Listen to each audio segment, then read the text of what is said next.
Guys আমি আজকে only সবুজ ক্যারেক্টার নিয়ে একটা সোলো ভার্সেস ডুও বিয়ার র্যাঙ্ক খেলতে চলেছি।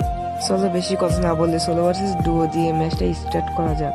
আমি ম্যাপে নেমে পড়ি পিকে। এখান থেকে অগ্নি সামনের দিকে যাওয়ার সময় দেখতে পারি উপরে একটা প্লেয়ার আছে।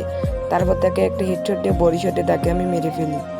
তারপর আমি এখান থেকে পিকের ভিতরে চলে যাই, যে দেখি দুইটা এনিমি ফাইট করছে। তার ভিতর থেকে আমি গিয়ে একটাকে মেরে দিই, কিন্তু এখান থেকে পুরো বডি শট দিই। তারপর আমি এখান থেকে ঘুরে যাওয়ার সময় দেখি এখানে আরো একটা প্লেয়ার আছে। ওকে মারার চেষ্টা করি কিন্তু মারতে পারি না। তারপরে কি এমপি40 দিয়ে এক জাসা দিয়ে মেরে ফেলি তাকেও। তারপর আমি এই জায়গায় এসে হিল নেওয়ার সময় দেখতে পাই আরো একটা প্লেয়ার চলে এসেছে। তারপর তাকে আমি একটা হেডশট দিয়ে বডি শট দিয়ে মেরে দিই। তারপর আমি এখানে দৌড়ে যাওয়ার সময় আমাকে একটা এনিমি মারে। আমি এখানে দুইটা অল মেরে কভার নিই। তারপর আমার একটা গাড়ি এসে ধাক্কা দেয় আর আমি মরে যাই। এখান থেকে আমি কিন্তু কার্টিজ প্লাসও পেয়ে যাই।